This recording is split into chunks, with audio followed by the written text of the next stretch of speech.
Hello guys, আসসালামু আলাইকুম। আজ আমরা আসছি, আমরা অনেক দিন আগে একটা পেঁয়াজের বীজতলা দিয়েছিলাম গ্রীষ্মকালীন। দেখছেন যে পেঁয়াজ চারা অনেকটা বড় হয়েছে, মোটামুটি আলহামদুলিল্লাহ ভালো হয়েছে। আমরা দেখা যাচ্ছে এখানে কিছু বেডে চারাগুলো ফেলেছিলাম।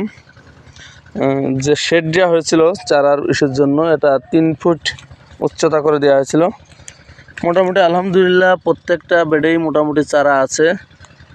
যদি প্রচণ্ড খরার কারণে দেখছেন যে বেডগুলো শুকায় যাচ্ছে। কৃষক নিয়মিত পানি দিচ্ছে, তারপরেও কাজ হচ্ছে না। আমরা প্রত্যেক সপ্তাহে ছত্রাকনাশক স্প্রে করার মাধ্যমে আছি।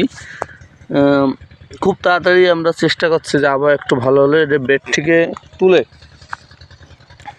যে নির্দিষ্ট জমিতে স্থাপন করার জন্য বা রোপণ করার জন্য। আসলে গ্রীষ্মকালীন পেঁয়াজ বর্তমান সময়ে একটা চ্যালেঞ্জিং বিষয়।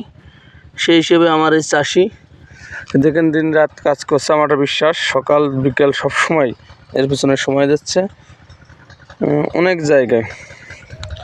গত ভিডিওতে দেখেছিলাম যে কিছু ঘাস ছিল, ঘাসগুলো কিন্তু আমি অপসারণের জন্য পরামর্শ দেওয়ার পর ঘাস দূর করা হয়েছে। এখানে আলহামদুলিল্লাহ মোটামুটি আছে, তবে আবহাওয়া অতিরিক্ত খরার কারণে কিছু চারা মারা যাচ্ছে। পরবর্তী ভিডিওতে আমরা ইনশাল্লাহ রোপণ ব্যবস্থাপনা দেখানোর চেষ্টা করব। আজ এই পর্যন্তই। আসসালামু আলাইকুম।